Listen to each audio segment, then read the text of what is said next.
every emotion that is coursing through your veins and running through your mind is like you're 100% valid in it. And to never feel guilty for it, even though you will, because that's just how you work and that's how women work. But yeah, to never ever feel bad about it, because the hand that you've been dealt is not the hand that you wanted. And it's not fair, and it won't ever be fair. But just give yourself grace. Welcome back to another episode of Beyond the Birth Story podcast. If you are joining for the first time today, I'm your host, Alexis C.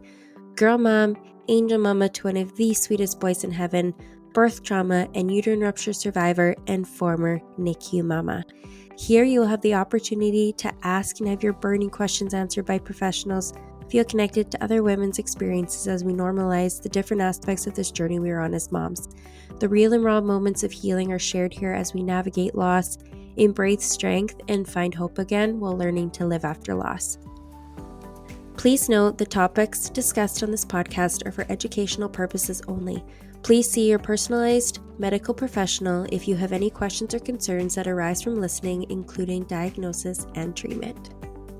Welcome to the Beyond the Birth Story podcast. I am so excited that you reached out and I'm able to connect with another NICU mom and that you're willing to share your story. I know I haven't run into many nano preemie moms yet, and so this is quite special for me as well to have the opportunity to share your story and ultimately, hopefully, whether or not you're a nano preemie mom or just a preemie mom, but that this episode can help just a little bit to make you feel not so alone, right? So you delivered both of your babies at 23 weeks and some days, right? Yeah. Yeah.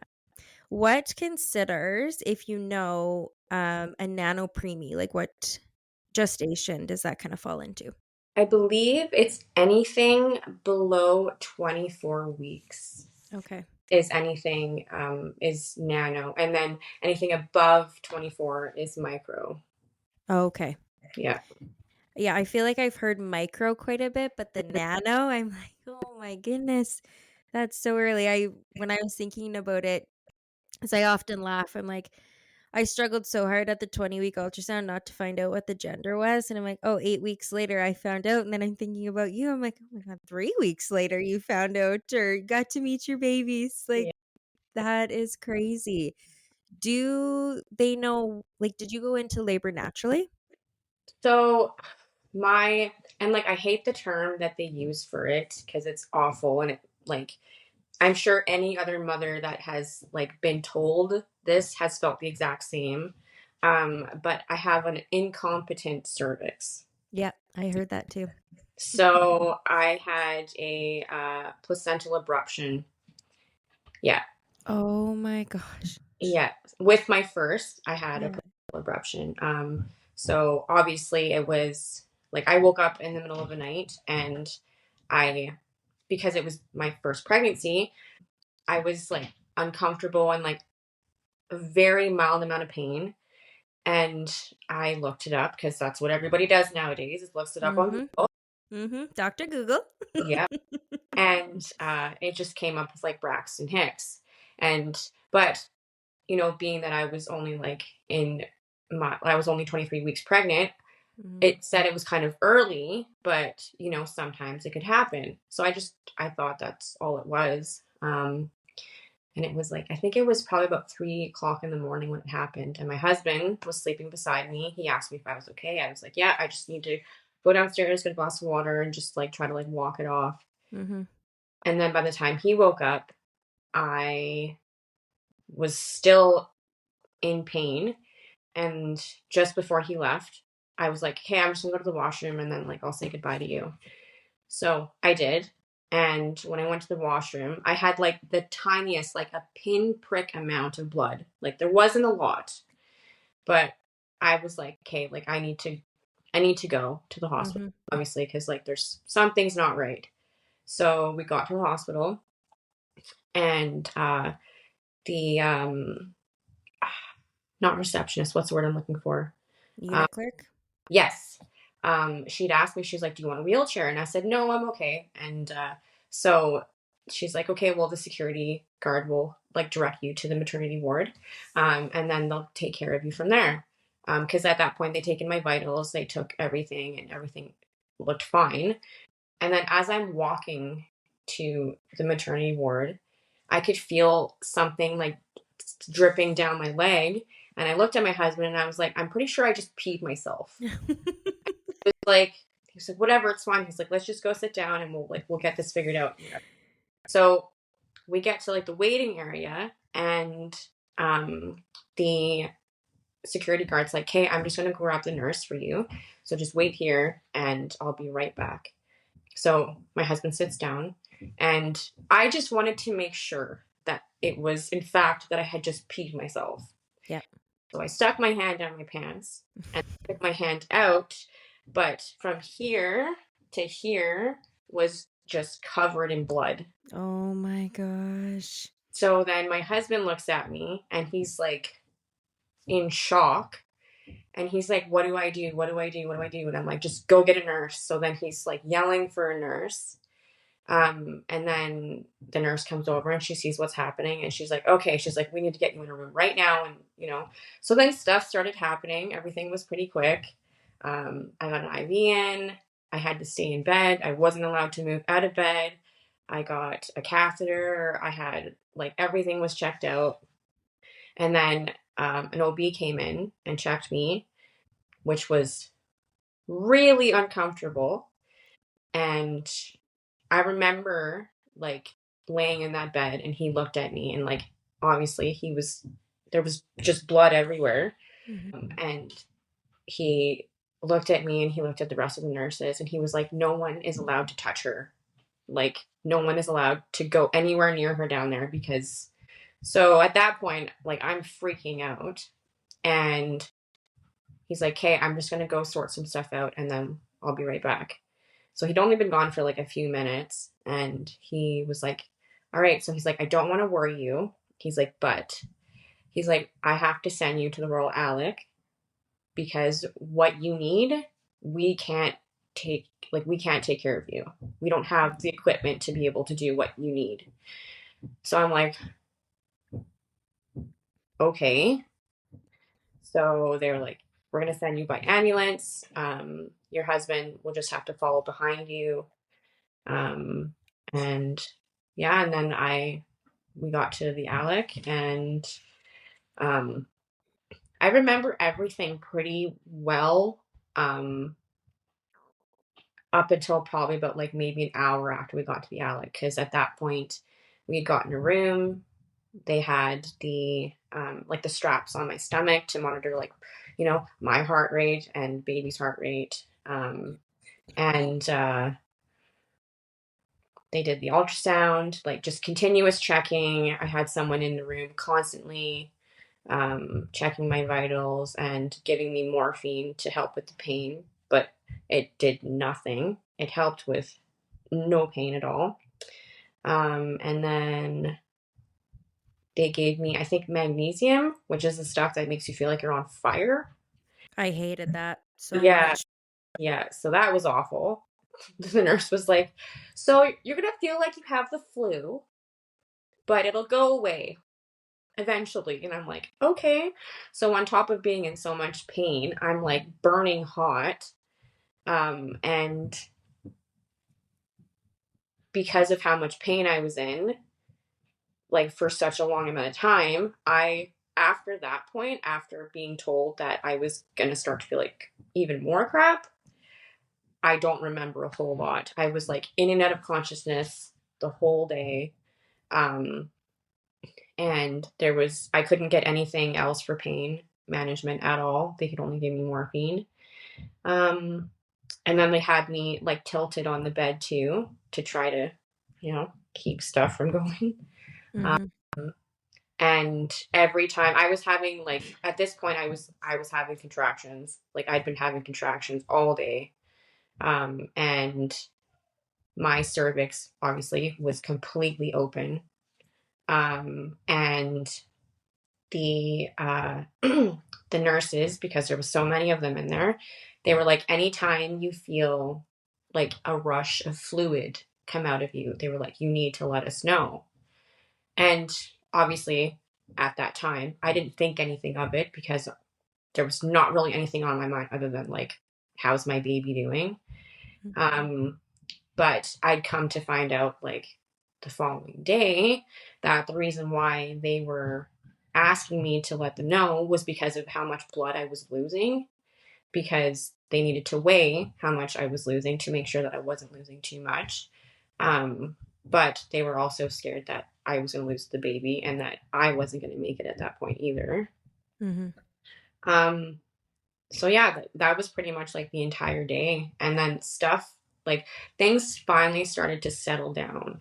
Like I was still uncomfortable and in pain, but it wasn't nearly as bad as how like the rest of the day had been. So we had like our family coming in to check in on me to see how I was doing, both sides of the family. And we were like, okay, like you guys just go home. Like we're okay for right now. And then I think it was maybe like 30 minutes after my parents had left. And my husband's parents were just about to leave. And I felt so much just come out of me. That's when the pain really started. And I was screaming and I was like, I feel like I have to push. I feel like I have to push. And they were like, don't push, don't push, don't push. Because they had already told me, like, when this baby comes, we are gonna have to give you a C-section. There's no way that you can give birth naturally. Like he will not make it. So Is that because you were so early? yeah. Okay. And because of where he was, they just kept telling me like there's no physical way that we can make this work where you can have him naturally. So yeah, I kept saying that I had to push, and they just kept telling me not to. And then they called code pink on me.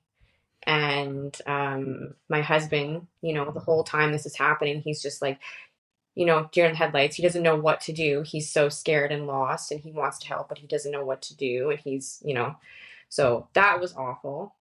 And then I just remember them like wheeling me out of the room into the OR, and they put the gas mask on me. And I was like right in the middle of a contraction when I went KO.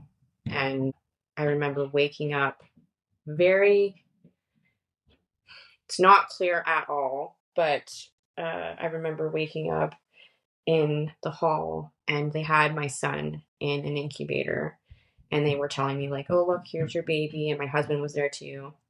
And he's obviously like he saw our oldest, and yeah, then they wheeled him away, and then I went to my room to recover, and I didn't wake up until I think a few hours later, and then that's when everything started, like the whole NICU journey and everything. At that point, like I knew babies could be born early, but I had no idea that they could be born that early.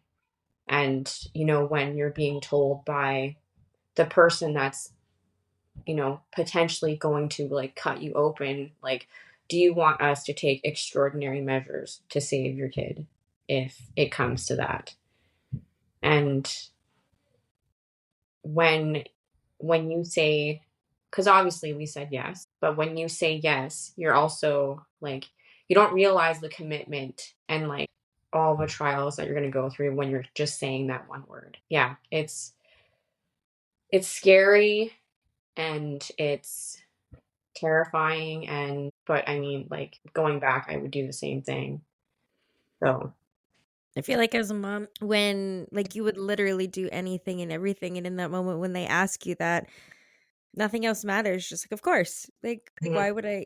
There's no other option. yeah. Um. So when you felt like right before your in-laws were about to leave, and you felt like that pain where you were screaming and stuff, is that the moment where they think you abrupted? Um, I think that the abruption, yeah, I think that that's when it like it. specifically happened. It's Mm-hmm. prior to that, it was just like there was no stopping it at that point. It was just like trying to keep him in as long as they could. So it was just, yeah, it was starting to happen when I woke up and I felt pain, but then it just like continuously got worse. And being on my feet and stuff like that didn't help either. So, which is why they had me like bedridden between 3 o'clock in the morning when it first happened to he was born at 12:34 in the morning. The following day. Yeah. Yeah. Oh Yeah. my So goodness. he didn't even have like he didn't because they say like we want to try to get like 24 to 48 hours of like all the antibiotics, all the steroids and everything in to like give him the best chance, right? Yep. And he didn't even get the full 24.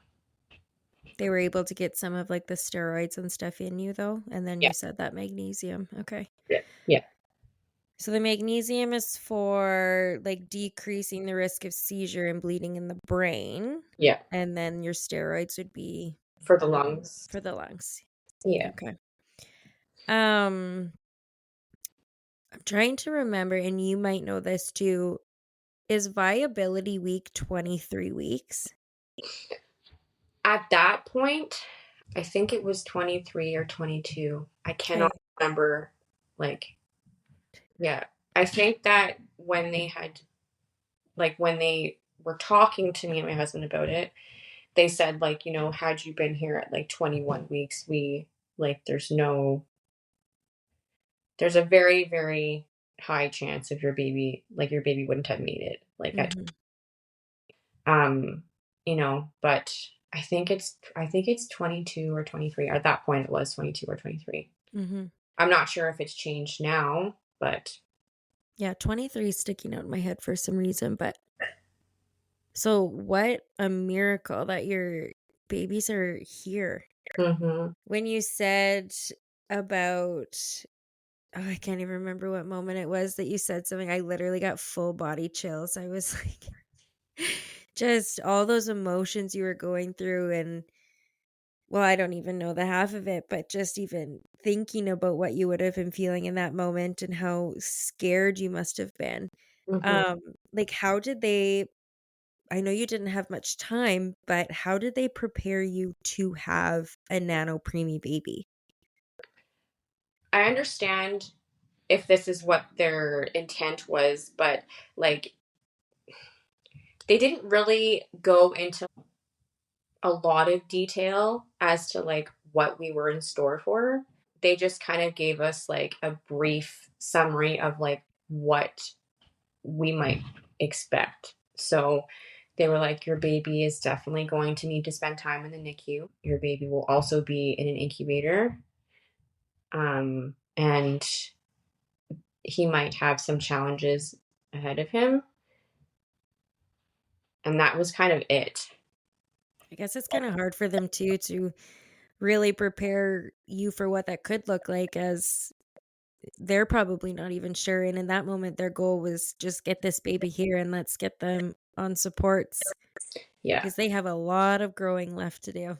And I think that's kind of like, I feel like that's maybe why they didn't really go into like wicked detail about what we could have expected because, at that point, I was already like terrified. Like, I was already scared. Like, I was scared Hmm. for my baby's life. I was scared for my own life. And telling me like, hey, like your baby's gonna need to be like intubated and it might need to be intubated for a long time, and he might have lung issues or he might have like heart defects or like just like because the list of stuff that could be wrong is so long. I think that them just giving you like a very small idea of what could be in store is really like was the best case scenario for really any NICU mom or Hmm. NICU mom.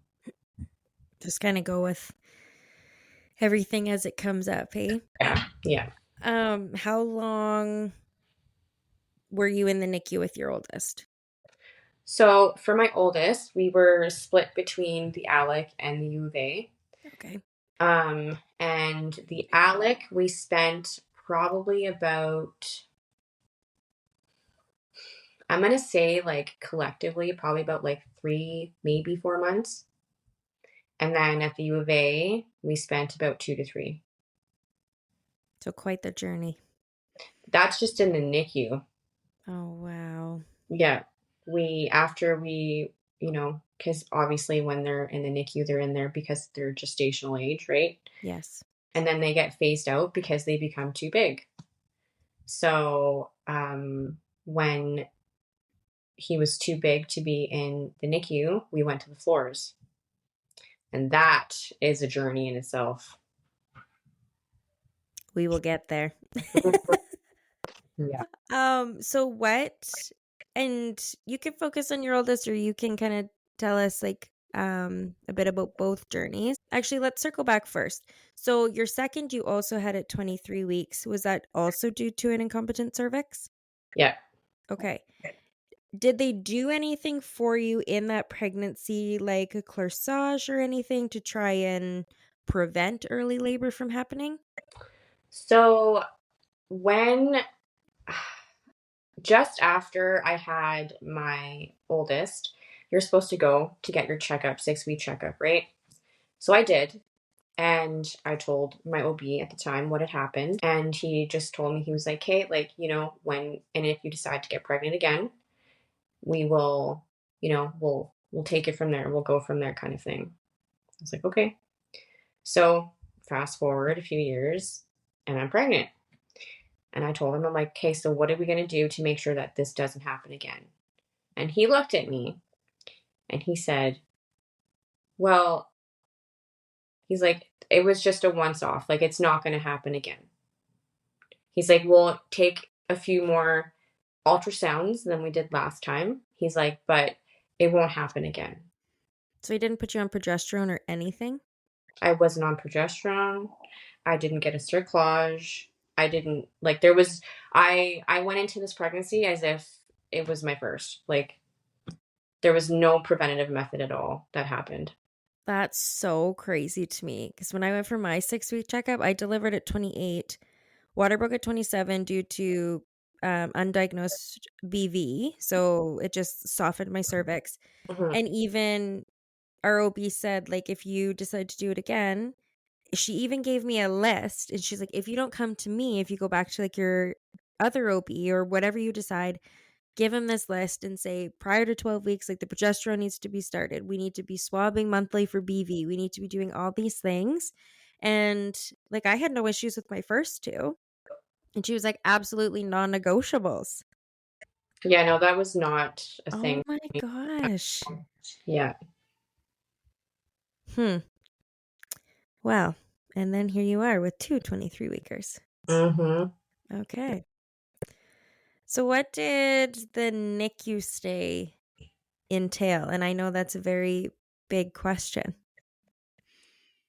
So with my oldest, he never had any lung issues. Like he never really had any breathing issues.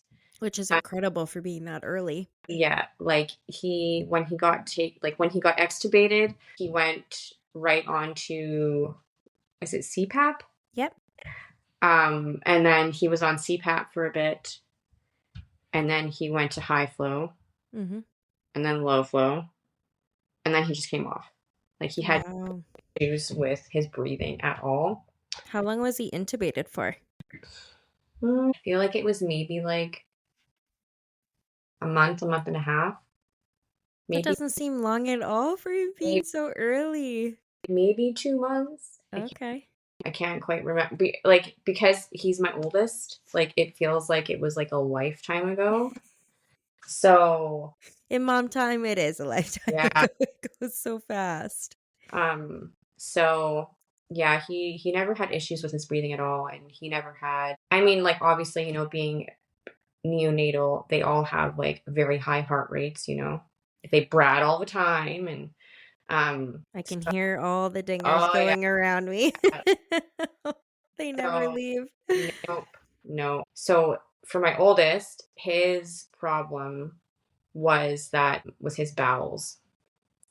So it was 3 weeks after he'd been born, and his bowel had perforated because he had necrotizing enterocolitis, which is neck. Oh. And, at the time, I'm like, I don't even know what that means. They just told us that a portion of his bowel had burst and that a portion of it was also dead. So they put a Penrose in to see if they could, drain it and if he would, recover on his own. But I mean, I've yet to meet a family that a Penrose has worked and they've been fine. So we ended up going to the U of A because that's where you go for every single surgery that you get. Yep. And that was where he got a portion of his bowel resected. And then we stayed at the U of A for a while, just because his recovery was taking longer than normal. How old was he when he got that surgery? He was just under a month. Poor boy. Yeah, he was very tiny, and they told us there's a chance that he might not come out of this because, Mm. I mean, at that time he was still very small, but he was also like sick. So What was his weight when he was born? so when he was born, he was 690 grams. Oh, Yeah. so tiny. Yeah, 23 weeks and 6 days gestation at 690 grams. Yeah. Wow. Yeah. So his biggest hurdle was the neck.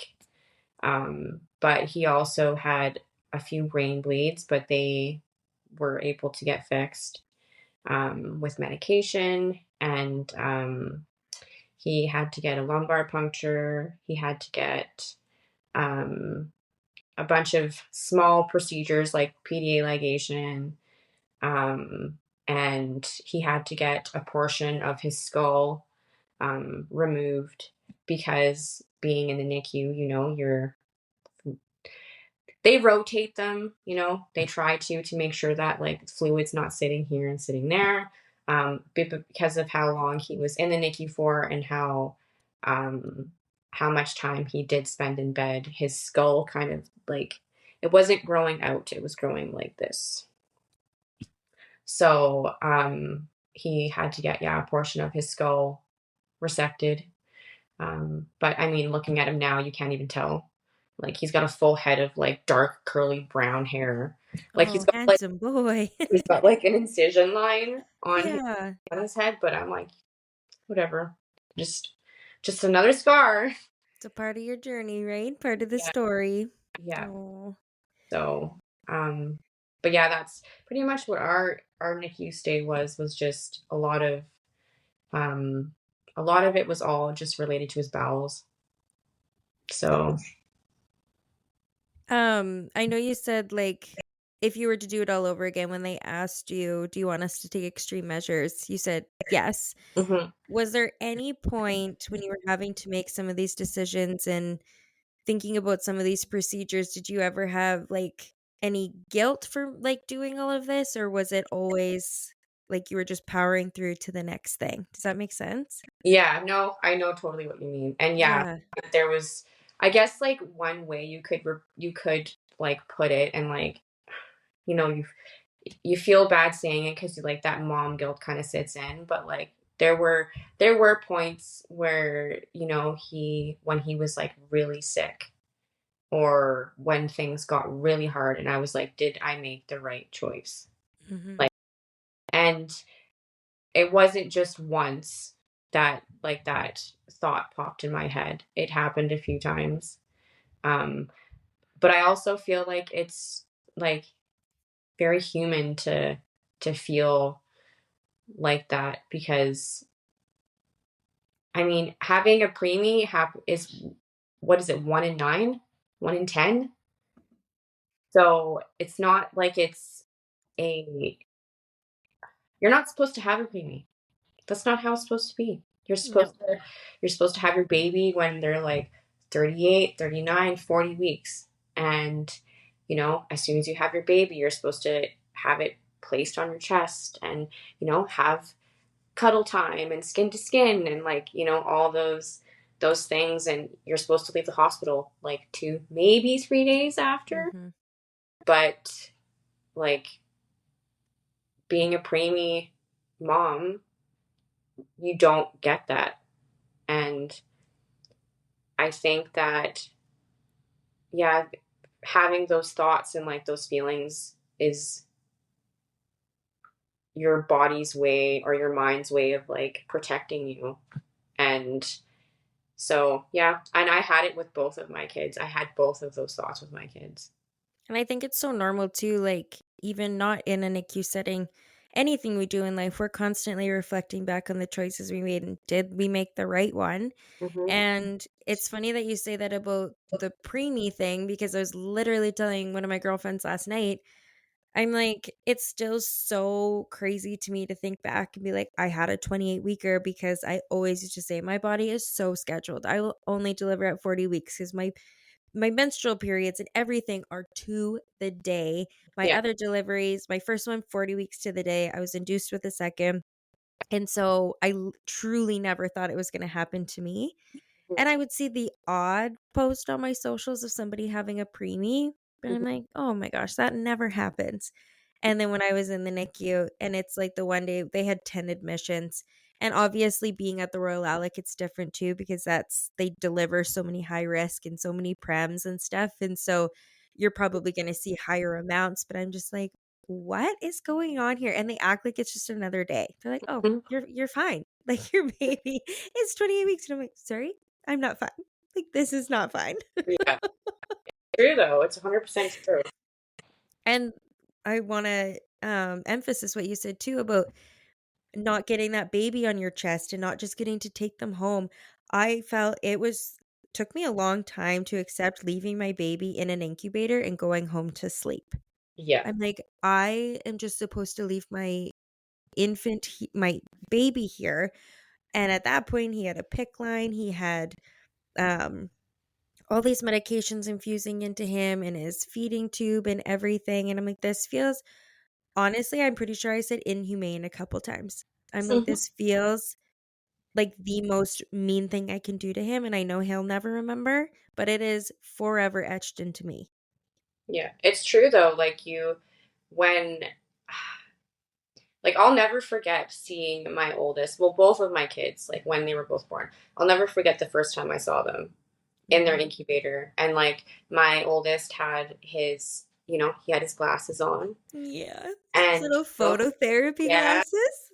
and he had, there was wires everywhere, Yeah. and like the diaper was like almost the size of him, like, and his like little tiny legs, and because he was born so early, his skin was really translucent, so I could see like his veins, and like it was Mm. just, you know, and because their skin's not completely developed, he was also very sticky, right? Okay.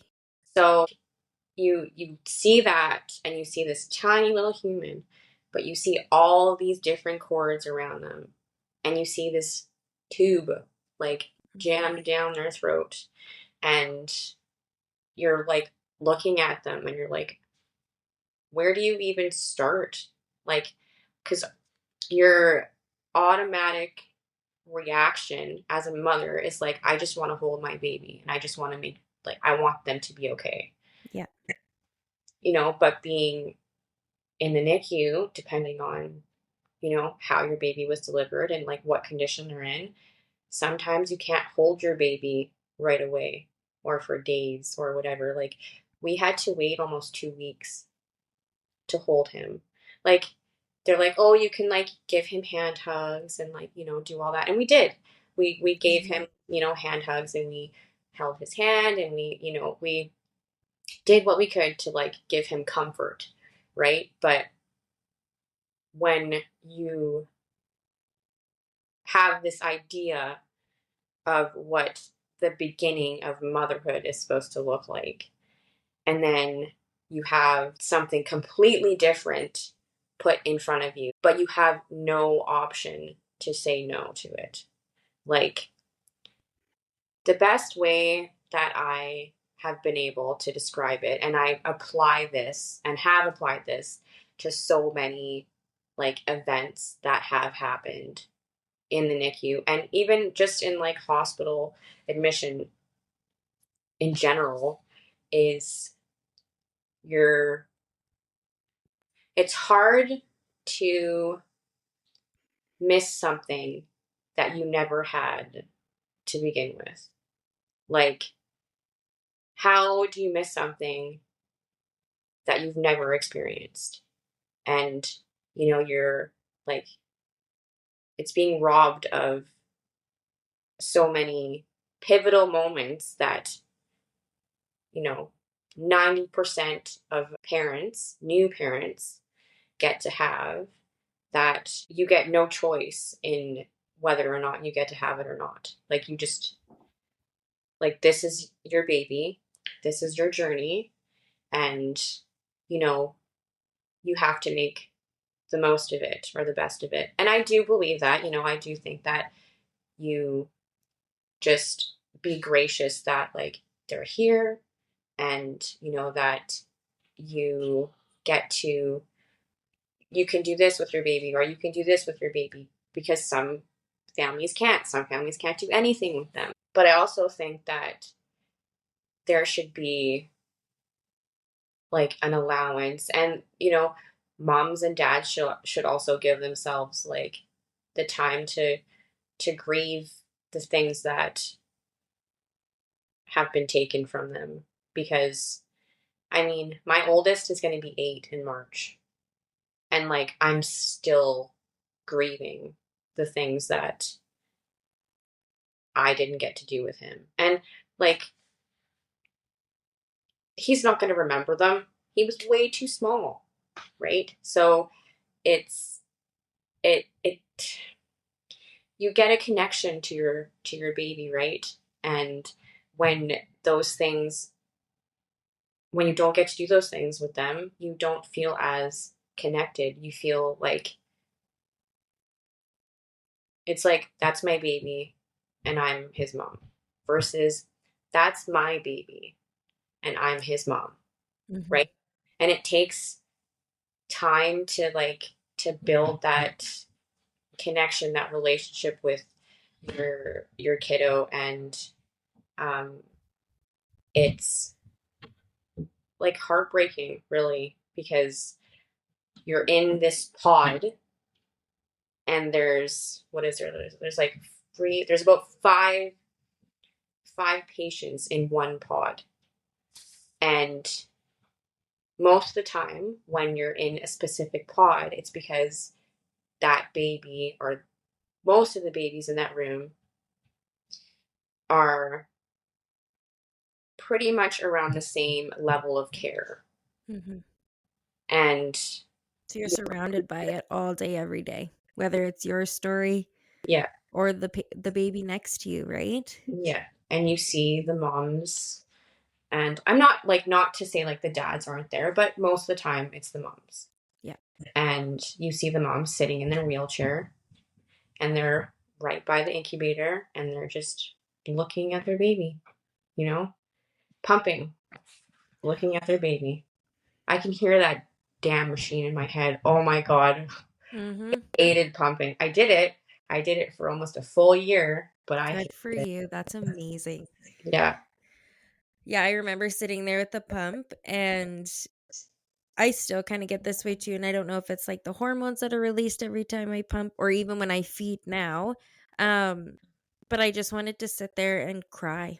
And Hmm. I'm like, I'm either gonna cry or I'm gonna throw up on myself. Like I I don't know what it was, and I had never had that before, but I would get so anxious and almost feel like sick to my stomach that I was like I became just like this manic or mechanical Hmm. milk maker.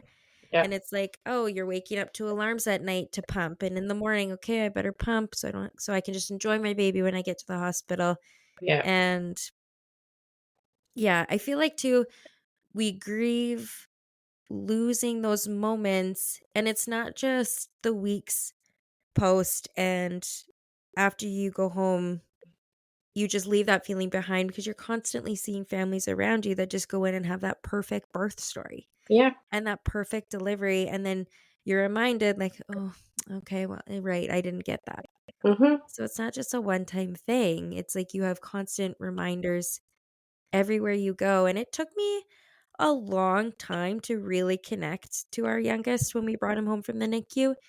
And I think some of it too is our stay was definitely not as long as yours, but in those weeks that we were there, I felt like his mom, but at the same time I didn't because he wasn't with me all the time and the nurses are doing their thing and you're doing your thing when you can and then you bring them home. But in our case, like he was already 6 weeks old. I'm like, oh, and I'm just bringing you home for the first time. Mm-hmm. But I've known you for 6 weeks already. And then you almost feel like you're out of that newborn stage, but you're not because your baby's only corrected to not even supposed to be born yet. Yeah. And that was a whirlwind for me too. Like trying to connect after sitting in that damn polka dot recliner for Yep. so long. Um And then what does we'll focus on your oldest too. What does kind of life look like for him today? Or what did life look like on the floor first?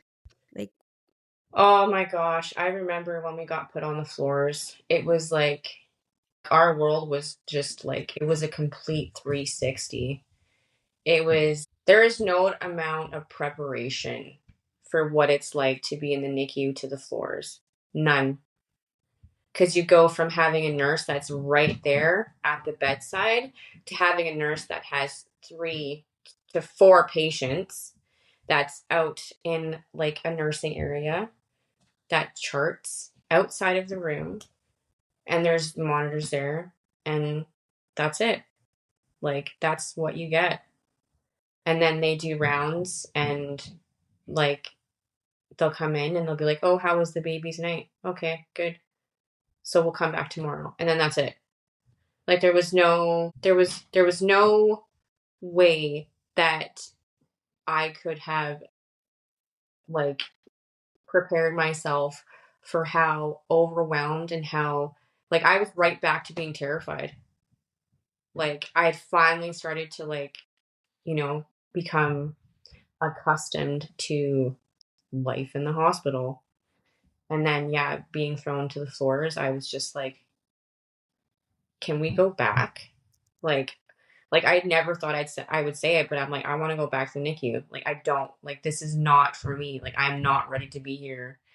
And there's a sense of safety, I think, with that one-on-one. And you know that nurse is just there for my baby yeah. and they're going to catch everything. Did you feel like you took on a lot of the responsibility going onto the Oh, floors that now you oh needed yeah. to be that one-on-one with him? Yeah, I pretty much like I never left the room like ever. If I ever did, it was like I would run to go to the bathroom super quick and then like that was it. I'd be like, "Babe, you need to come bring me food." Or like get me water or whatever. Like it was just there was no way that I could leave because I was like, how can I leave this room and have my baby just be here when there's like my nurse that has 3 other patients, but his alarm's going off because it's saying he's bratting. He's not actually bratting because the O2 monitor's not picking up, like, or like because it says his oxygen's low, but that's also not correct because the oxygen probe's not even on him. Mhm. So like there was no sense of like calm or sense of security like in it at all. It was just you were thrown into it and you were like it was just like deal with it. And how old would he have been then? So at that point, I believe he was about 7 months old, maybe 6, 7 months old. Okay. So what would that be corrected for him? Oh my gosh, I'm so bad with this. I know. I'm I've always still. been awful. So he was born on March 31st, but he was supposed to be born in July. I remember because I was supposed to have a summer baby, but I had a winter baby. Like 2 months old, I think. Yeah, there's no amount of preparation for going to the floors from the NICU. None at all. And what kind of toll did that have on you, like mentally and emotionally? Like the entire thing.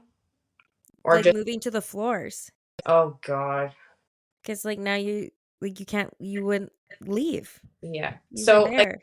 being kind of like going back to like what you were saying, like, you know, when you have your baby, you're like, well, I can't leave. Like, this is where my baby is. I don't want to leave, right? Mm-hmm.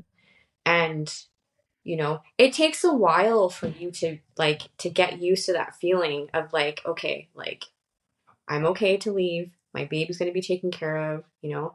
But at the back of your mind, you're always thinking like, but I could get that call. I don't know if it ever happened to you, but it happened to me several times where they would call me and be like, "Hey, so this happened and this is going on and we just wanted to let you know." And I'm like, how do you expect me to go back to sleep now after that? Like, I'm coming, and they're like, no, you don't have to come in. I'm like, well, too bad. Like, Yeah. you didn't want me to come in. You shouldn't have called. Going from not being okay at leaving my baby at the hospital to coming to terms with it to going to the floors and to never wanting to leave that room ever again. I was in there all day, every night, all night. And the only time that I would leave after months and months and months of being on the floors was I would wait until he fell asleep and then I would go home. Because at that point, and like I hate saying this because it's like it just validates how long our stay was. At that point, the nurses knew us so well and they knew my oldest so well that you know, they were just like, yeah, like, we'll make sure we'll go check on him and we'll do this with him. And like, we know to do this if he wakes up or whatever, right? So, like, there was like that sense of comfort after like months of being there. But like, it takes time to get to that point. And, Mm-hmm. you know, like we spent our first Christmas in the hospital. And, you know, when you're on the floors and there's so many different types of patients and like ages and stuff, you know, they get day passes or overnight passes or weekend passes or a week pass or whatever. And we were just stuck there. Like we couldn't go because my oldest had a PIC line and he was connected to his PIC line a lot. And we didn't have the tools to be able to take him home. And we also didn't have the knowledge to be able to do it. Right. So it's, it's, you know, it's just going back to like thinking about this is just another thing that we get to add to the list of things that we've had taken away from us. Like, and then it's also like, you know, being on like, you know, social media is such a beautiful thing now, but it's also like not because when you're going through having a preemie and, you know, you like, we posted a lot of our stuff, a lot of our journey on Facebook just to keep family and friends up to date. But like even recently, my cousin, or two of my cousins actually, they both just had babies and they both had normal babies, full term.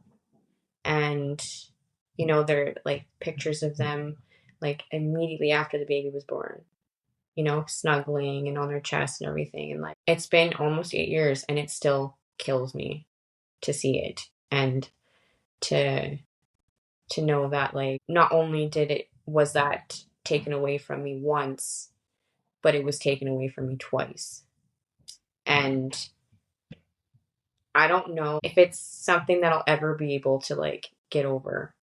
If it's something that I'll ever be able to just like accept. Like my husband tells me like, you know, when he knows that it's bothering me, he's like, you need to just like accept that this it wasn't your fault and that you had nothing to do with what happened. And you know, like it's not something that we could have knowing, like if we would have known we would have prevented it. He's like, but we didn't, right? He's like, it's not like you wanted this. And you know, I've had so many people tell me every single which way that it wasn't my fault. But you know, you're you have mom guilt and you feel like it's your fault because, you're like, a woman's body is meant to carry a baby. Like, that is what our bodies are built to do. I'm not saying that that's what we're meant to do, but it is specifically what a woman's body is built to do. And my body was like, nope. And yeah, it's a hard pill to swallow, to to accept that. Like, I've talked about it with like my therapist. I've talked about it with like my best friend, and actually my best friend, I met her in the NICU.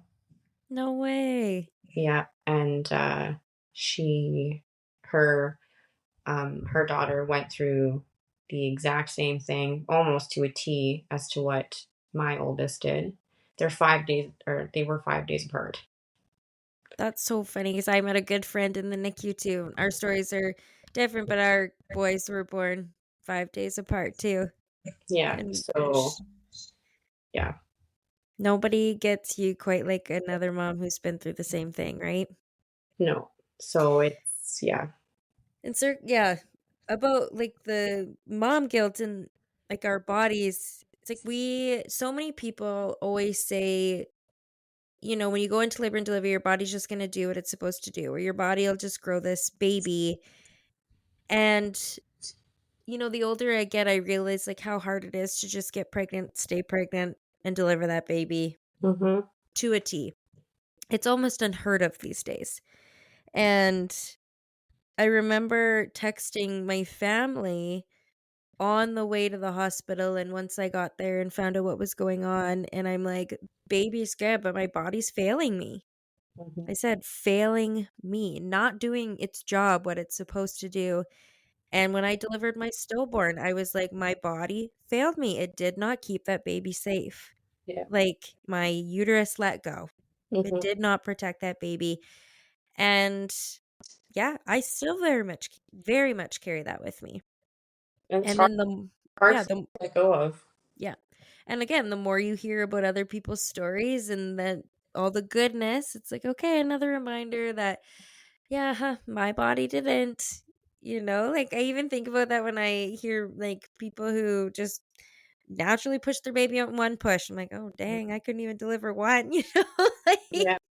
it's just always, it's a human nature to compare. And especially as women and in pregnancy, and Mm-hmm. there's so much to compare yourself out there to, especially on socials.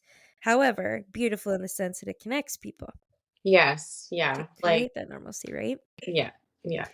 How did was your delivery quite similar with your second, or did they kind of know what was going on and just took you for a section? So with my second, funny enough, I was calling my oldest pediatrician, and I was like, hey, like, I need to book in to get like this done or whatever. And he's like, yeah, that's fine. And then I was like, oh yeah, I was like, I also wanted to know if I could, like, if you would take like my other baby on, like, I'm pregnant right now, like, you will you take him as a patient? And he's like, yeah, absolutely. And keep in mind, this is at the height of COVID. Hmm. So we did over the phone appointments, right? So he's like, Case, he's like, how pregnant are you? Like, what gestation are you? And I told him, I was like, well, I'm like 23. I think at that point I was like 23 and 3. And he was like, oh, so you're almost the same gestation that you were when you had your oldest.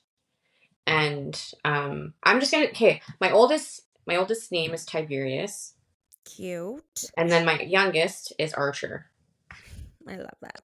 So he said, so you're almost the same gestational age you had when you had Tiberius. And I said, yeah.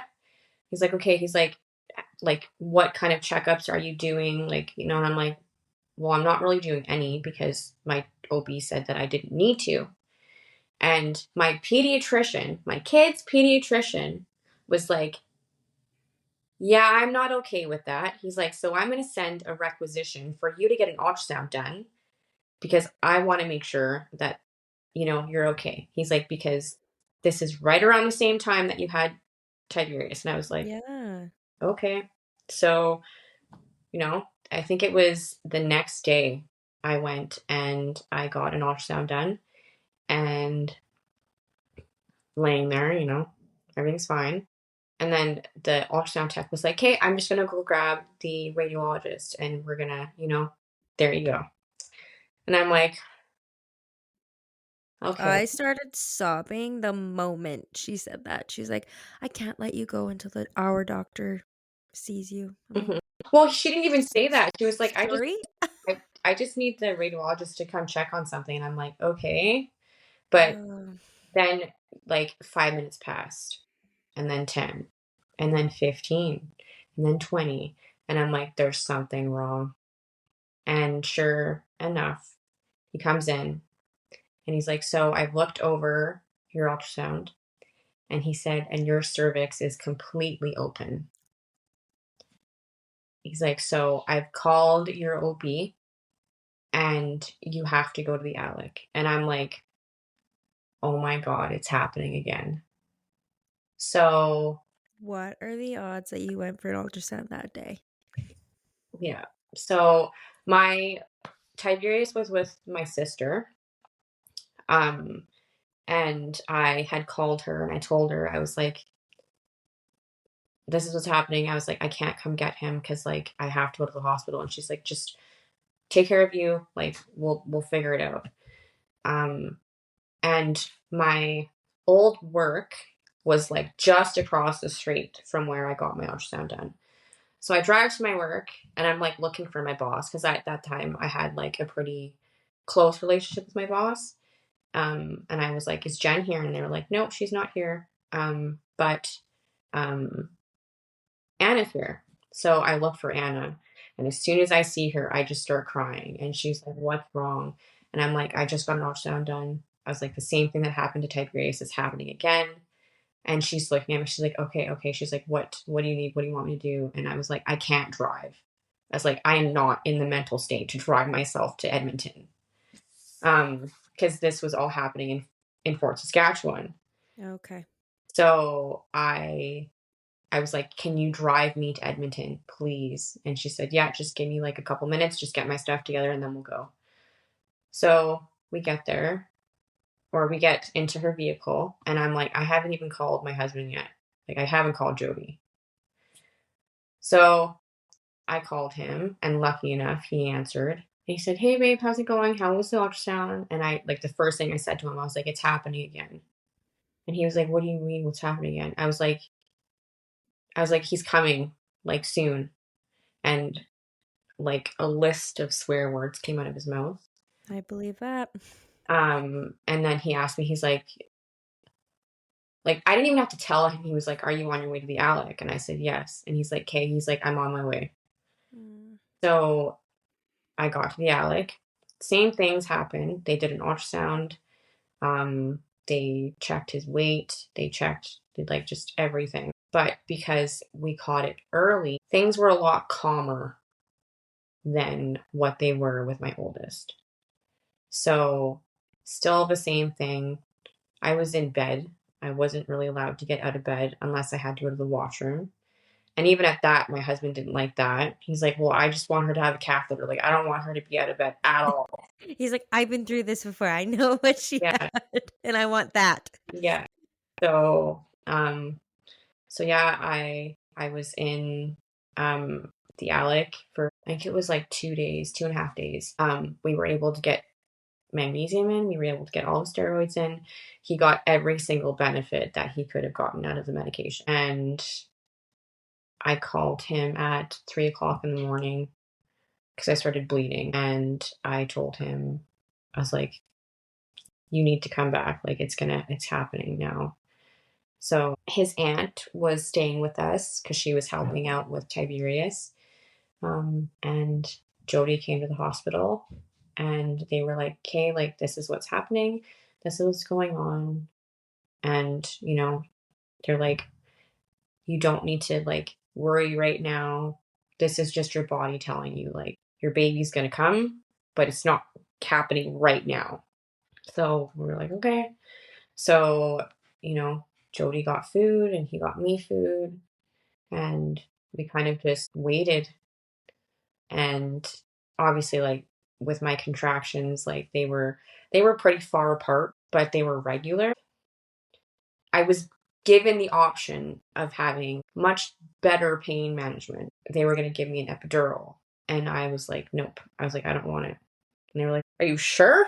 And I was like, yep. I was like, there's a chance that this could be the last pregnancy that I have. I was like, I want to feel every single part of it. So they were like, okay, well, we're just going to keep it here just in case you decide that you want it. And they were like, do you want some gas? And I was like, nope. And they were like, okay. So hours pass, and the surgeon that's on call finally comes in and is like, hey, so I've looked at your file and we've checked everything out. And, we, like, with the position that your son is in right now, we think that you would be okay to give birth naturally. And I'm like, pardon? I've been through this before. Like, why was this an option, or is this an option now? But it wasn't an option before. And they just told me, they were like, he's in the right spot. They were like, if he wasn't, we would have to go in through C-section again. Because I was fully prepared to just have them like cut me right open. So like that was like a shock to me. And I'm like, well, like now I don't know what I'm doing because this is completely new to me. So time passes and I'm like sitting in it and I'm just like, okay, I'm going to give birth naturally to a 23-weeker. And I'm in shock. And then my contractions are getting closer and closer and closer. And then finally they come in and they're like, okay, like we can wait and things might get hectic, or we can just plan for this right now and do this right now. And I was like, okay, just do it now. So then they went in and they had to break my water. Just push when we tell you to push. It's going to feel like you have to poop, but just like, it's fine. Like, we've all seen everything. Like, don't worry about it. And I'm like, okay. Meanwhile, my husband's like standing beside me, like, he's like, for the love of God, don't poop. yeah. Yeah. So, so I'm like, I start pushing and the pain, that's when like the pain started to get really bad. And they were telling me like you can do it, and oh yeah, like 45 minutes before this, I told them that I had a headache. COVID is happening. Headaches are a symptom of COVID. So the entire room had to get put on isolation. So they all were wearing gowns, and it was just, I was like, this is just perfect. Like, it just looks like I have a bunch of minions around me. Quite literally. Yeah. So I'm pushing and pushing and pushing, and he's just not coming out. And then all of a sudden, the doctor or the woman that's like between my legs, and she's got her hands like right up my hoo-ha. She starts looking at like down, and then she's looking over at the other girl, and she's looking down, and she's looking over at the other girl. And like you could just see like her facial expression had just changed. Like something switched down there. And then my husband saw it. And so then he's like looking at me and he's starting to like panic. I can see it in his face. And then the other girl comes over and she's like, okay, Nikki, she's like, we really need you to like, you really have to push. Like, like your son moved and now like he's starting to cut off his oxygen.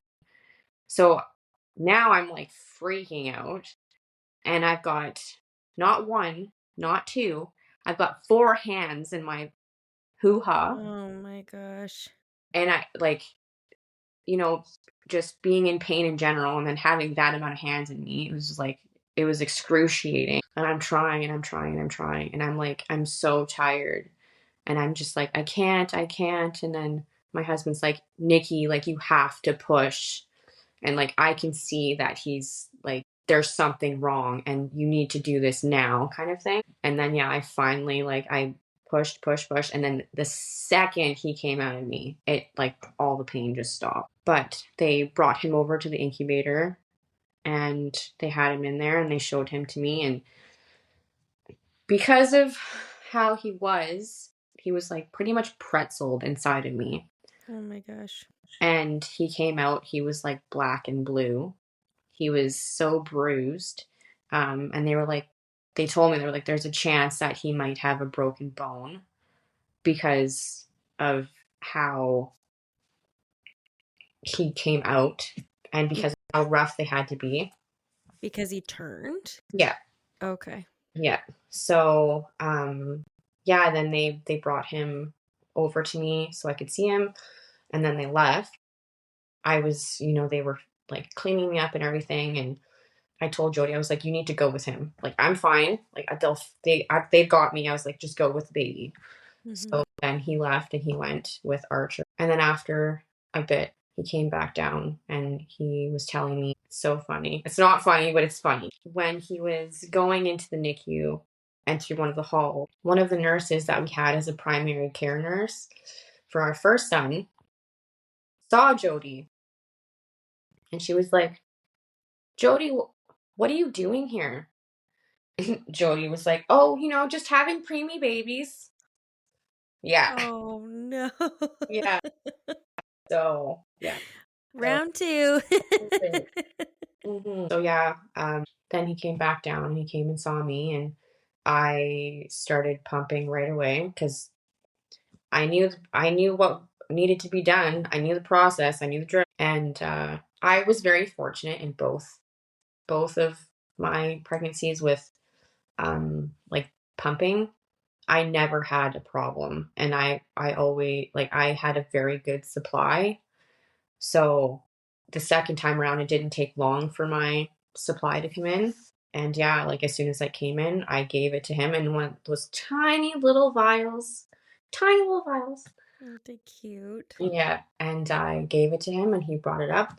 And then like we did that over and over again. And we went back into NICU mode.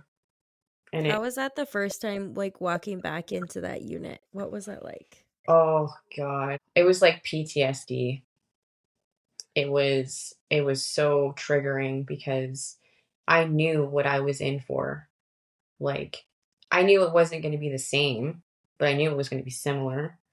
And I knew I was going to be around babies that were sick. And I was going to be around all the machines and hear all the sounds and just yet again, there's no way to prepare yourself for that. Like, no amount of preparation can, like, put your mind in the place it needs to be because it's where your mind's going to be for the foreseeable future. So, yeah, it was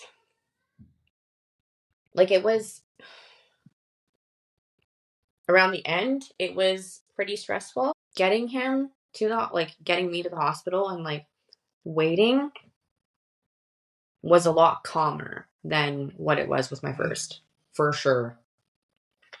Thank goodness. Yeah. Was your NICU journey quite different with Archer? Or was it quite similar with him being such close gestation?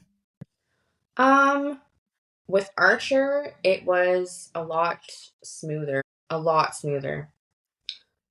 He didn't have as many problems and as many issues. Like Archer had his PICC line in for like maybe a week. That was it. That's quick in NICU time. Mm-hmm. Yeah, he did. He didn't need it. Like he was gaining weight perfectly fine with like the small amount of milk he was getting from me. But Archer struggled with his lungs big time. Like he was making so many strides in like so many areas, but like his breathing was just not good. And I think he was maybe like a month old. And because of how well he was doing, they were like, we don't see a reason why we can't like extubate. Like he's doing so well. So like we want to try. So I was there when they did it, and he he was good for just under 24 hours. But then they had to reintubate him. And I knew, there was a possibility, being how small he was and everything. But then we tried to extubate him 4 more times after that, and it just wouldn't stick. So then we're looking at, okay, well, there's got to be something wrong with his airway. So then we had to go to the U of A. And when we went to the U of A, they were like, yeah, so Archer has a lot of swelling, and he has a lot of narrowing at a certain spot. And I knew everything there was to know about neck and ileostomies and colostomies and Penroses. I knew all about that. I'd seen kiddos being on the Royal Alec NICU page, because you see progress photos of like kiddos when they're like 5 or 10 or 12 or whatever, right? Yep. And I seen kids and babies that had trachs. And I remember the first time I saw it, and I was like, oh my gosh, like I can't even imagine. Like that must be so hard. And the first time that Archer's team of doctors mentioned it, my heart just like sunk. I was like, I know this is going to be our outcome. And they were like, well, we don't know for sure. I'm like, I know. Your intuition just tells you, right? Yep, I knew it. And so what did I do? I went on Amazon and I looked for a preemie book that had every single possible diagnosis a preemie can have. And I bought it, and I read through every single page that was about tracheostomies. And sure enough, Archer got his trach put in when it was May 5th. He got it put in. And that's been Archer's biggest issue, is his tracheostomy. And because he has a trach, he has a G tube as well, because risk of aspiration and all that stuff. Yep. And since Archer's first trach surgery, he's had a few bronchoscopies, which is just them taking a camera and checking his airway to see what it looks like and everything. And since day one, Archer has had narrowing and inflammation. It's always been like that. Last summer, we got a surgery done for him that was supposed to help with the inflammation and the narrowing. And it did help with the inflammation, but the narrowing is still there. Our hope was last summer he was going to get decannulated and he wasn't going to need his trach anymore. But he couldn't. Like, we were doing like all the steps that you need to take in order to like better prepare them to decannulate. And the last step he just couldn't overcome. So after that, we did 2 more bronchoscopies, and our ENT was like, so he told me like the surgery that he had mentioned to us like months and months prior, the one that he really didn't want to do was the one that he was going to have to do with Archer. And with that surgery, risks. So he's more likely to aspirate, and he's more likely to have like a really hoarse voice. That's been our biggest struggle with Archer, because with having a kiddo that has a trach, you have to have like nursing or HCAs in your house at nighttime when your kid is sleeping, because obviously, if that comes out, it needs to get put back in. Um, he gets fed at nighttime through his G tube. He needs to be suctioned and everything like that. And, that's just when he's like healthy. When he's sick, it's a lot more. And, there's times where like he needs to be hooked up to oxygen because he's having a hard time overcoming the cold that he has. Or so having a baby or a kid that has a trach is like a whole other ballpark. It's insane. And we're we have struggled so much with just having kids in general, having two preemie kids, and then being thrown into a completely different world and trying to have a normal life is like, it's hard, like extremely hard. And all while like trying to navigate that, uh, when Archer first got his trach put in, I think it was maybe like 3 or 4 months afterwards, um, Tiberius got admitted because Tiberius was having troubles with his tummy and he was constantly getting sick, and we didn't know why. And then we came to find out that Tiberius was obstructed. So then Tiberius had to go in, and our surgeon, which I love him, he's amazing, and he's been amazing like the entire time that we've been with him. He was like, I don't know what I'm going to see, and I don't know what we're going to find out. He's like, but there's a chance that he might come out of this with an ostomy and a G tube. So I'm like, okay, whatever. Like, I just want him to be better. And this would have made him 4 at the time? Uh, Or 5. 3, 5? Yeah, he was 5. Yeah, he went in and then he came out and he had an ostomy. And our surgeon, he told us that there was a good chance that he is going to have it for like the rest of his life.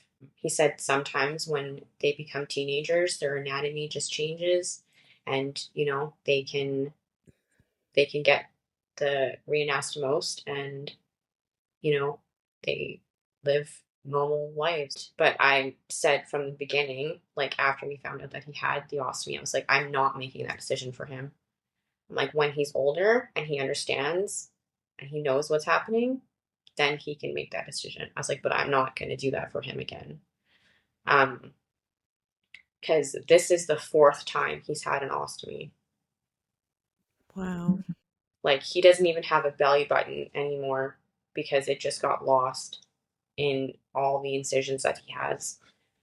And is So, that because they were trying to, like, I don't know what the right term is, make it so he doesn't have to have one? Or how come this is his 4th? I, because it never, like, because he kept getting sick. Oh, okay. Yeah. Like, the third time he got his ostomy, his recovery was so bad that they were giving him ketamine, and they were giving him the rocuronium, I think. And every time they gave it to him twice, and then after that they stopped giving it to him. And then hydromorphone too. They stopped giving him that too, because every time they were giving it to him, he was coding. Oh my gosh. And he at the first time it happened, he like completely stopped breathing, and I was there, my husband wasn't there. And yeah, they all of a sudden there was just a whole bunch of nurses around him. um, I remember like they picked him up from his ankle, and like his body, like he was just gray, and then they were doing chest compressions on him, and he was out for like 20 seconds, and then he came back, and then like maybe an hour later, it was like just as my husband was getting there, and they had just given him another dose of medication, and I could just see like his stats. I could see it was starting to happen again. And I looked at the nurse. I was like, it's going to happen again. And sure enough, it did. So then at that point, we had a nurse friend that was there, and she saw what was happening, and you guys need to go to the hall. Like, you don't need to see this. She's like, I will come get you like, when this is done. So afterwards she did, and she's like, okay, she's like, so what they're going to do is they're going to put him in a medically induced coma. And they're going to do, an MRI on him, a CT. They're going to, just a list of things that he needs to get done. And yeah, they chalked it up to him having an adverse reaction to the medication because of how much stress his body was under. So he was in a medically induced coma for a week. Wow. And that's when Archer was in the NICU too. Or Archer on was, the floor. Archer was on the floors, yeah. So we had both of our kids in the hospital for about 2 months, 3 months. They were in the hospital together. So Archer was on 4E4 at the U of A, because that's where all of the like trach kiddos go. I have a friend on that unit right now. Yeah. And Tiberius was on 4C3. How did you navigate that, having both boys in there? I struggled big time. I think I was able to do it by myself for about like 2 or 3 days, and then I told my husband, because like my husband was sleeping in the room with Tiberius, and I was sleeping in the room with Archer, and then I was waking up at like 6 in the morning to pump. And then I would pump and I would put my milk away, and Archer was still sleeping. And then I would go see Tiberius and see how he was doing and make sure that he was having his breakfast. And then I would just go back and forth between the units all day. But I did that for like maybe 2 or 3 days. And then I told my husband, I was like, I can't. I was like, I'm dying. I was like, I feel like I'm going to like just collapse. So then, Understandably, that is so much. yeah.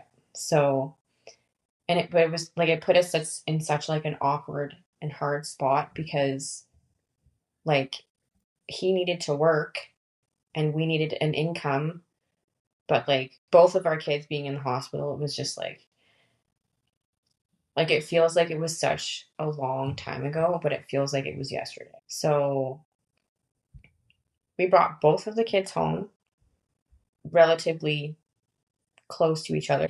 Here we are trying to navigate having a baby that has a trach and has a G tube.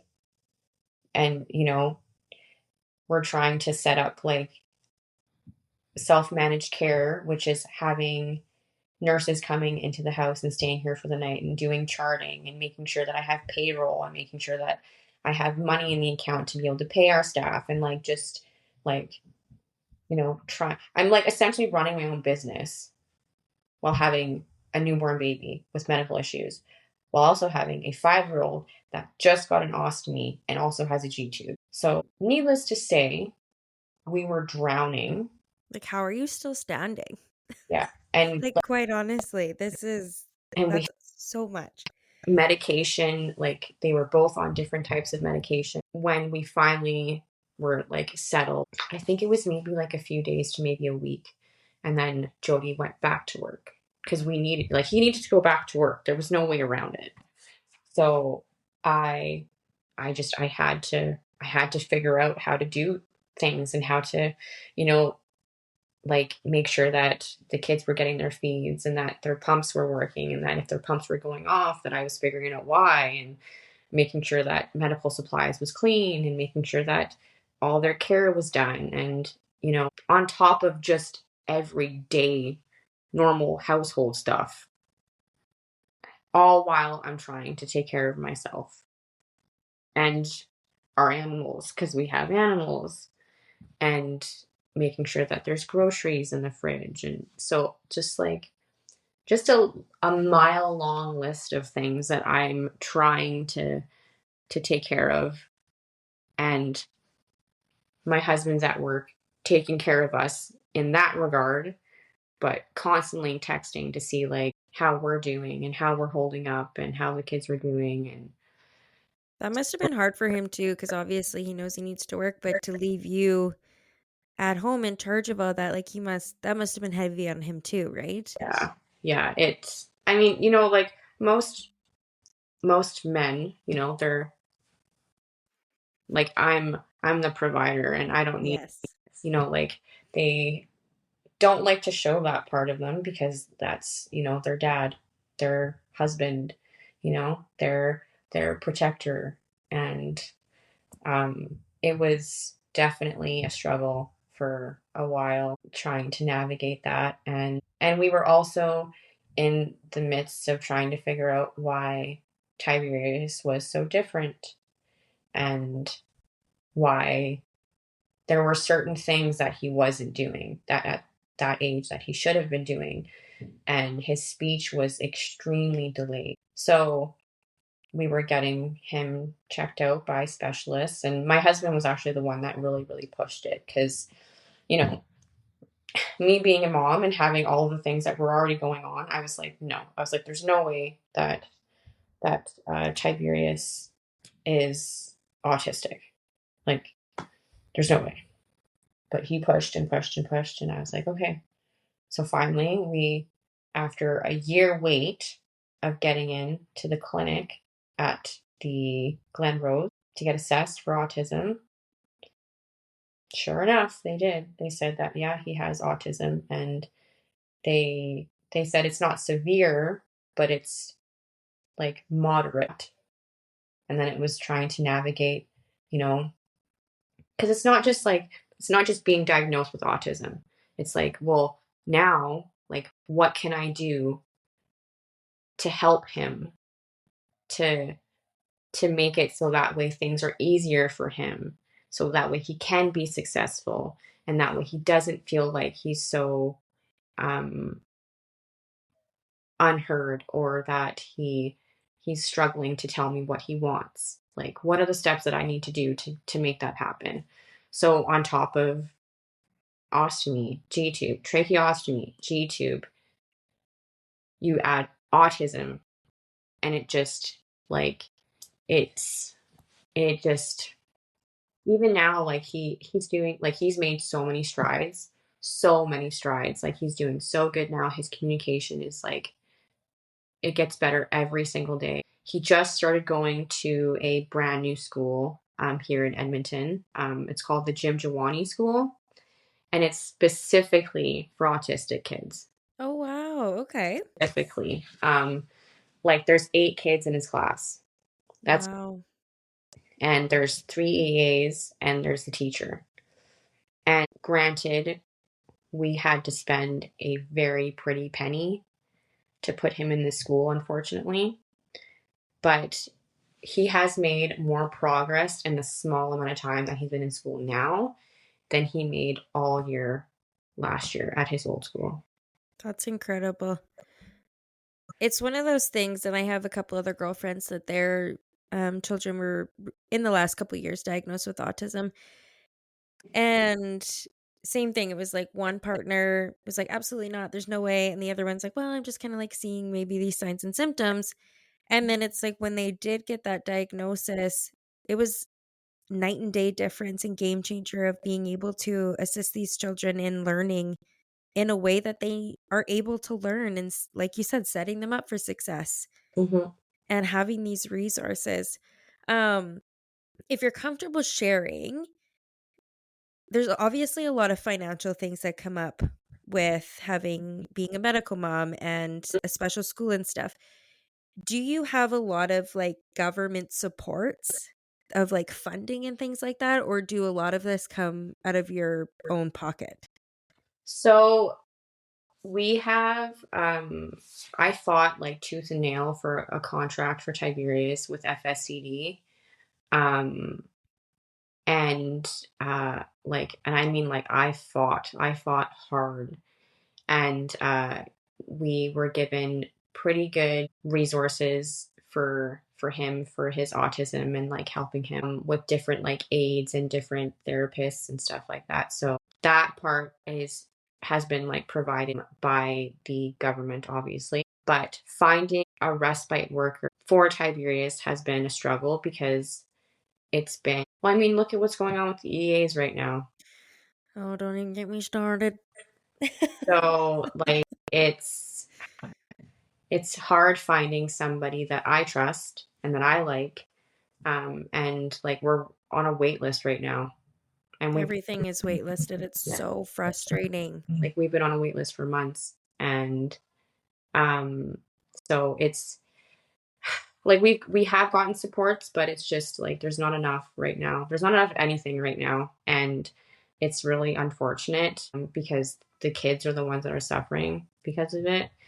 And it's, I mean, I don't know about other parents, but like it weighs on me constantly. And it's also trying to find that balance of like, like I'm a mom, but I'm also a medical mom, but I'm also a therapist.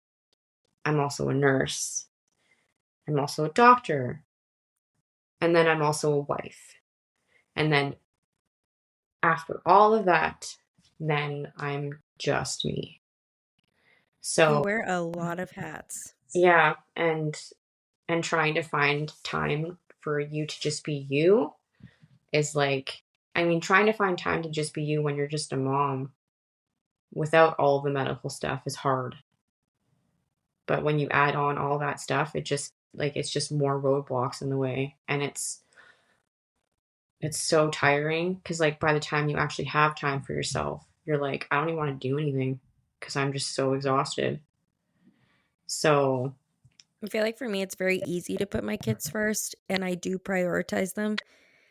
And by the end of the day, to be me or to even be a wife, I struggle so much. I'm like, don't touch me, don't breathe near me. Like, I'm so touched out, I'm overstimulated. mm, And I know I've fallen short in being a wife and being me. mhm, And adding that on top of everything else is just another thing on your list of things maybe I'm not doing as well as I could. But I feel like too, we can only take on so much. mhm. And I know even, yeah, being mom and dad, our marriage has struggled Oh yeah. significantly. I Mhm, don't know if you and I'm sure with all of the things you and your husband have struggled, but um I know especially when we were both grieving, we grieved very, very differently. mhm. And we went opposite ends of the highway for a very long time. And still some days Yeah. it's like I don't even know that person sitting like across from me. Like you almost have to you're getting to know your kids, you're getting to know the new version of you and then a new version of your spouse Mhm. with all of these other stressors. Like how do you and your husband like figure that aspect out? Or is that a work in progress like it is over here? Oh no, it's the like I feel like we're still very much in like the thick of it, but we also see like I do see like that silver lining and I do see like that that time like us becoming a normal family has been closer than it was a long time ago. I love that. You guys deserve that. And having to like navigate like being parents to setting aside that time for like just us it's been hard. It has been so hard. Like we've struggled with it like a lot. When Archer was born, that's when when the whole like husband and wife dynamic changed. Like that became it was put on the back burner for a long time. Like we didn't there was no time for me and him really ever. The only time we got by ourselves was when we went to bed. That was it. And at that time, we were so burnt out, we didn't really. It's like we acknowledge each other and we were like, I know you're here. I know you're there. I love you. Good night. Like when you become a parent, you change. It changes everybody. You know, I feel like women change first because the minute you see that positive sign, you're You're different. different. You are Yeah. not the same person you're not, like, it just, you change. And, having a full-term baby, you change. You're different. You're not the same person. Having a medical baby, you change drastically because you go into like autopilot. You go into like it's just like a fight or flight. Both parties, like your husband changes and the mom changes. Like that's just how it is. I don't think that any couple ever stays the same, but it's also your choice on whether or not you want to acknowledge your partner for the better, or if you want to solely just be stuck on, well, this happened and this changed me, but it's changed my partner too, but I don't like the way it's changed my partner. It's work It and is. it's It's hard. it's work Fucking work. every single day. Yeah. Every day. It And becomes a choice. it does. And for me, it's like the way that I've thought about it, and I've thought about it for a while, is it's it's work, but it's work that I want to do, and it's work that I love to do. And I mean, I like me and my husband, we've been together since I was 15, That's crazy. and I'm 32. Wow. I've known him for more than half my life. We were like, I've known him since I was 13. And, like, we have two kids together. We have two medical kids together. Like, I want to do life with him, like he's been my solid and my person, and um I can't even imagine what my or how I would have turned out, or how things would have turned out if he wouldn't have been there for me during like the whole thing.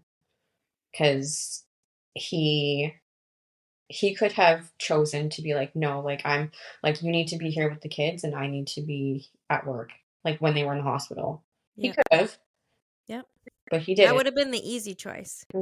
But he didn't, and he chose to support us in any way, in every way that he was able to. But you you just have to choose on what you feel like is worth it and what you feel like is not worth it. And you know saying it is what it is like, it's not a good way to look at a relationship when you're both so stressed about the same thing.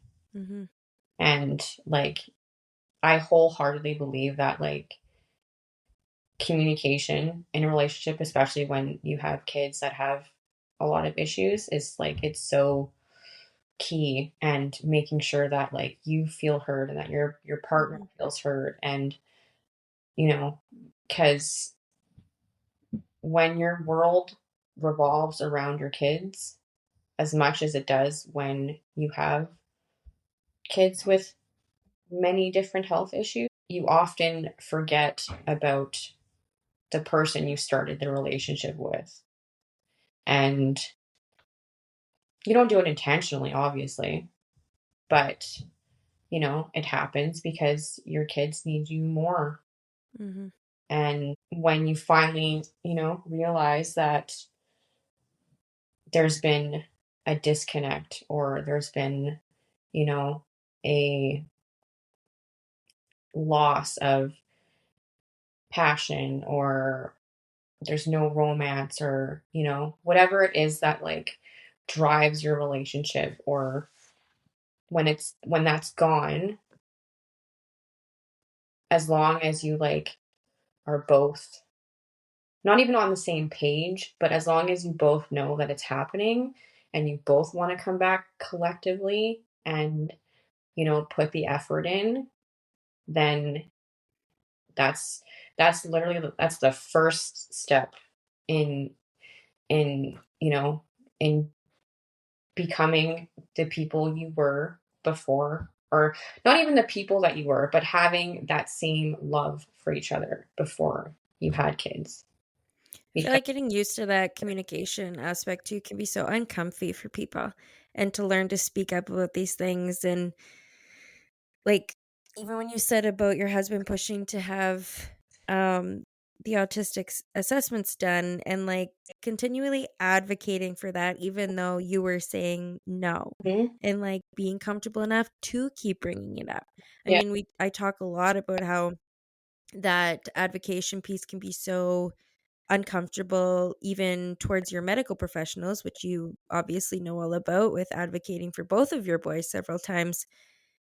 And then having to do that in your home too is like that, it's just a whole nother ball game. different, like when you're going from, like when you're advocating for somebody, for your child, to someone that you have no relationship with, it's different, right? Like Yeah.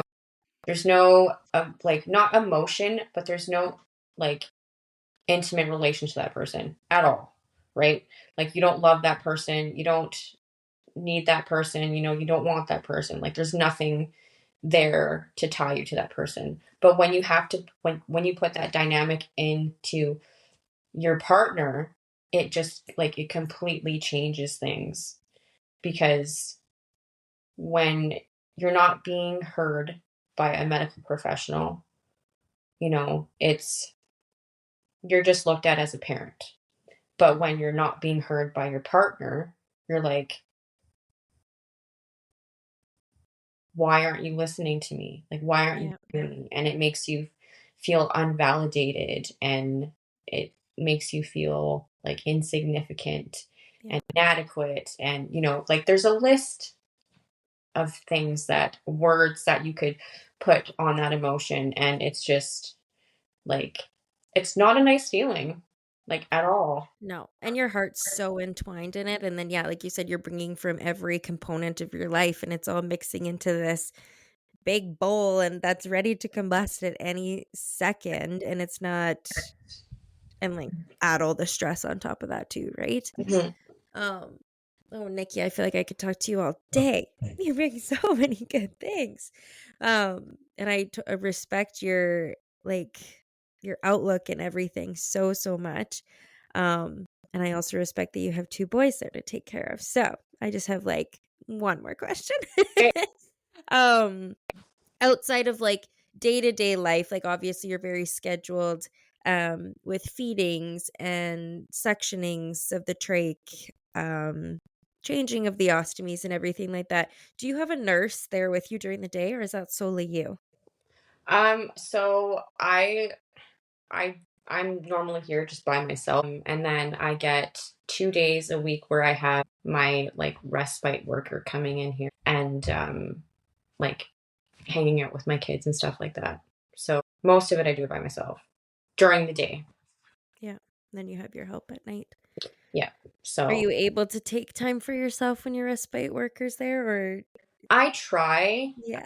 I mean, obviously, being a mom, I'm like, well, I should clean this, or I should do laundry, or I should, I need to do these things, or I need to call this, like, Mhm.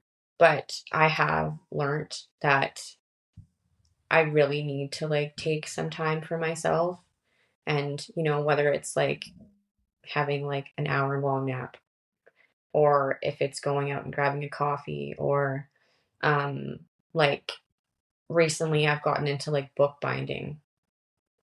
And I got like candle wax making thing for Christmas. Um, and I often try to like make it so one of the respite days is a day where me and my husband can go out and do stuff together, where it's just us, and we don't have to worry about the kids and, what they need, and stuff like that. And I mean, just recently, a lot of the time when I would have my respite worker come by, I would go out and I would see my mom. She was in the uh, long term, or no, yeah, long term care facility at Lamont, or in Lamont, I should say. because she had a very aggressive form of Alzheimer's and dementia. And she got diagnosed when Tiberius was like 2 months before he was born, and she just passed in August. Oh, I'm so sorry. So it's like that's also been something that like I've had to like navigate, because I get to see like kids with their grandparents, and I get to hear like, oh yeah, like me and Josh are going here this weekend, why don't you and Jody come, or like why don't you guys ask like your like grandparents to take care of the kids or whatever. And like we just don't have that option, because one, my mom is not here anymore. Mm-hmm. And two, our kids are a handful, and all of their medical stuff is a lot. And I like, this is normalcy to me. This is what I'm used to, right? Like I don't know what it's like to have normal. Like I remember one time this is when I was actually taking my respite day, and I was out of the house, and I was at a coffee shop, and I was reading a book because I love reading. And I saw this mom come in with her baby, and her baby was in a carrier, and she must have been like, I'm gonna say like 4 or 5 months old. And she was like super cute, just cooing and cawing and whatever. And her baby had like what do you want to call it? Like a nappy, or just like a toy of some sort. Yeah. But she was playing with it, and then the baby threw it on the ground. And keep in mind, this is like the height of like, it's wintertime. The ground is disgusting. It's dirty, whatever. And the mom picks it up and just gives it right back to the baby. But that's normal. And like, I feel like even I would be panicking. to me, I'm like I would have picked that up. I would have put it in like a bag, and then put it in my diaper bag, or I just would have put it like directly in the diaper bag, like on a side pocket, not near anything else. And then I would have like sanitized my hands, and I would have given my baby something else, right? But like that's how my mind works. Yeah. It's like I don't know how else to think. Like even to this day, like if my kid, like if I'm at Walmart and I've got like my youngest with me, and like something, like he drops his toy on the floor, I'm like, done. I'm like, not a chance am I giving that back to you. No. Like even at the hospital, I'm like, to my oldest, I'm like, Tiberius, I'm like, you better hold on to your Ellie, because if you drop Ellie, I'm like, she's done. Yeah. Like there is no way I'm giving that back to you. So you have like this mind frame of like, just, it's very hard to get out of it.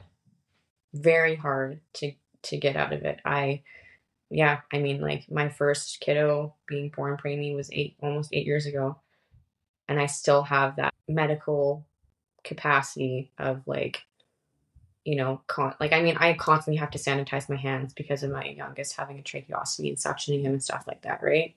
Yeah. But That's all you know. mm-hmm. And then like just like it's just sickness and stuff being like, when it comes into the house, it's awful. It knocks both of my kids out. It's not worth it At all. Yeah.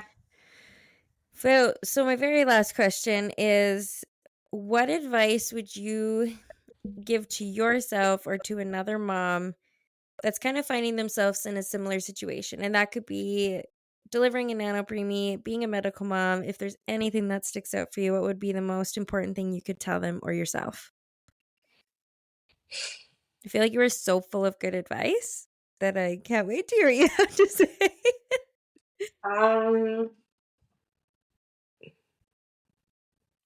That everything that you feel and are feeling, and every emotion that is coursing through your veins and running through your mind, is like, you're 100% valid in it.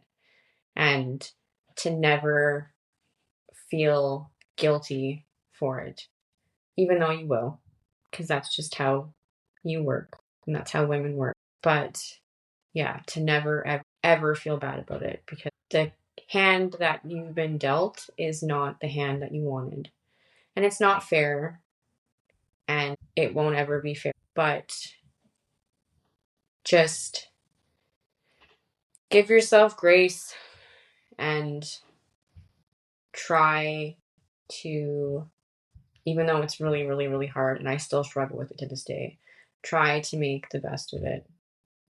Because, depending on how many kids you have or how many kids you want to have, you might not be given another chance to do that, to do those things, or, and try not to be so stuck on the things that you can't do. Because, like I said, I still fight with that, like within myself, but being stuck on the things that you can't do also takes you away from the things that you can do. I couldn't agree more. I think And it's so easy too to kill ourselves with that toxic positivity. I can never say that. But it's like in between the inevitable moments of trying to shut down whatever emotions you're feeling, embrace them in the moments that aren't filled with, oh, well, you shouldn't be feeling that way because at least your baby's here. mhm, It's like I you're allowed to feel whatever the heck you need to feel. mhm, And yeah, you are going to feel guilty and you're going to try to shut them down. But in between that, just let feel it. mhm. It's And totally valid. another thing too is like, a lot of times when, and I'm sure this has happened to you, it's most people, most family have no idea what to say to you when you have a preemie baby. They have no clue. 90% of the time, what they do say is the wrong thing. Mm-hmm. And,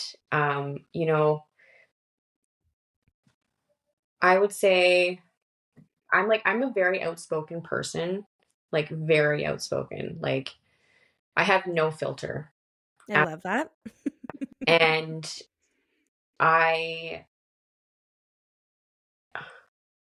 and like I've had people say the wrong thing to me, and I bite right back. And, you know, do what you feel is appropriate and what you feel at the end of the day you're going to be like, yes, like I 100% still agree with what I said. Mm-hmm. But also try to understand that most people have no idea what you're going through and will never understand what you're going through and don't know what to say to you. And, when they do say something to you that you feel is inappropriate or is like super hurtful, then just tell them, be like, I don't need you to say how sorry you are for me or how badly you feel for me. Like, just call me and just be like, I hope you're having a good day. Or, Mm-hmm. just be there. That's it. You don't have to say anything really. It's just being there. And that that's probably that's probably one of the best pieces of advice I can give is just saying your piece and hoping that people listen, because it's a hard life, it's a hard journey, and there will be ups and downs constantly. Mm-hmm. It's a roller coaster. It is. I'm very much I'm still learning to speak at when people, but some people said the stupidest things and Oh I'm my. just like, and then I sit and I bask in it forever.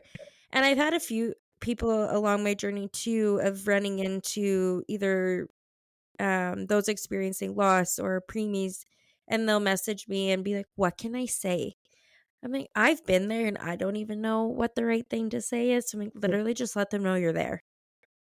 Check on them. Like there's no right thing to say, and nothing that you can say can make it easier or take away whatever it is they're going through. And don't kill yourself trying to think of the perfect thing. Mhm. And it's just be there, check in, send food. I don't know. But if you think you're going to say the wrong thing, it's probably the wrong thing. So maybe it's just best that you don't. So that's so important. Well, I thank you so much for using your respite time today to sit down with me. I really enjoyed our conversation, and I can't say enough how proud I am of you. Like, I'm Well, truly proud of you, and I only just met you. Like, you're just doing an incredible thing. And I'm proud of your husband too. You guys are out here doing it. I'm proud of your boys for fighting and being the boys that they are, even yeah. though it's a lot for you, and that's okay to admit. But I'm proud of you. Well, thank you. I appreciate it. It's it's hard. It's very hard, being a mom in itself is hard, but being a medical mom and you add, anxiety, because I mean, even before I had kids, I had anxiety. Mm-hmm. And you add PTSD, and then you had OCD, and then you have ADHD, like adding all of those things into one person that is supposed to, you know, run a household and make things work is hard. It's really hard on a person, and it's also really hard to be like, I need help, admitting that you need help and accepting that help. And you know, it's like it's a battle within yourself. So, yeah, it's when you're validated by somebody that understands what you've been through, it means a lot more than when it comes from somebody that was kind of just given it, if that makes sense. It 100% makes sense. Yeah. So, And again, I don't think you would relate or understand unless you've been there. yeah. And, And it can feel like a selfish thing to say. mm-hmm. Like, oh, you've had it perfect. Please don't. Yeah. Please don't. But yeah, yeah. Oh, I could talk on that forever, but we'll get there eventually. Like there's so much stuff that has happened and that has gone on, but I mean, I feel like I've pretty much touched on like the really important bits. And it's, you have the kids, but you also have the two people that take care of the kids, and those, when that doesn't work, then it makes it hard to take care of the kids. And so it's all a work in progress, and it's all like you have to be in it. And some days I have 20% of me in it and he's got the other 80, and then some days he's got 5 and I've got 95. That's just how it is. And you just have to decide on what you're willing to put in and what you're willing to sacrifice, because there's sacrifice in all of this. Huge. And I think there's a sacrifice, and it's a work in progress, and even a marriage without kids. Mm-hmm. And then you add that, and I think it's important to normalize, because often, like again, with the social media thing, you only see what people post. Mm-hmm. You're like, oh, they have the perfect marriage. I don't think they fight. I don't think they have this. And then you actually like get to know them or talk to them, and it's like, oh no, you're just like me. You're just like the rest of us. Yep. It's hard as hell. Mm-hmm. It's not supposed. And it's okay to admit that. Yeah, I mean, it's not supposed to be easy. Marriage No. is easy. I don't think it wouldn't be worth it. Forever's a long time to not have ups and downs. Mm-hmm. It's It's also very unrealistic. Extremely. So, if you say you have the perfect marriage, I think you're lying. yeah, thanks, Becky. Oh my goodness. I love all your little pieces. Thanks for listening to this week's episode. Please take a moment and on whatever app you're listening to us on, press that follow button to stay up to date with all future episodes. If you or someone you know are interested in being a guest on the Beyond the Birth Story podcast or a sponsor, please visit our Instagram or Facebook at Beyond the Birth Story podcast and send a message or fill out that contact form. I would love to connect with you. As always, remember to be gentle, kind, and hold space for yourself when you need it.